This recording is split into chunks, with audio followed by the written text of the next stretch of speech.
হে everyone, রোজ দিন একঘেয়ে খেতে খেতে না মুখেরও একটু স্বাদ পরিবর্তনের দরকার হয়।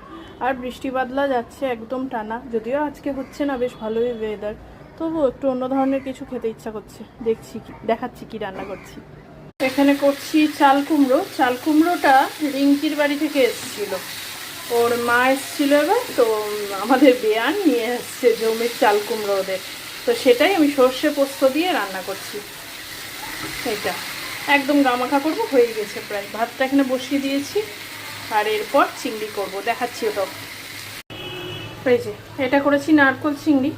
জেনারেলি আমি নারকোল চিংড়ি এভাবে করি না, এটা একটু অন্যভাবে করেছি। কিভাবে করেছি, আমি জি বাংলা রান্নাঘরে না একটা করেছিলাম, এটাই চিংড়ি মাছ ছাড়া না, পেঁয়াজ কুচি, নারকোল ঝুড়ো, এরকম একটা কিছু নাম ছিল সেটার।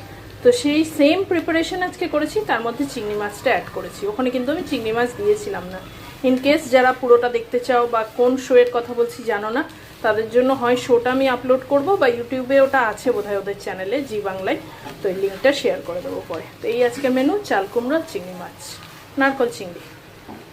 এইভাবে করে দেখো, গরম ভাতে এরকম ঝুড়ো ঝুড়ো নারকোল চিংড়ি দিয়ে মানে এক থালা ভাত উঠে যাবে, আর কিছু লাগবে না।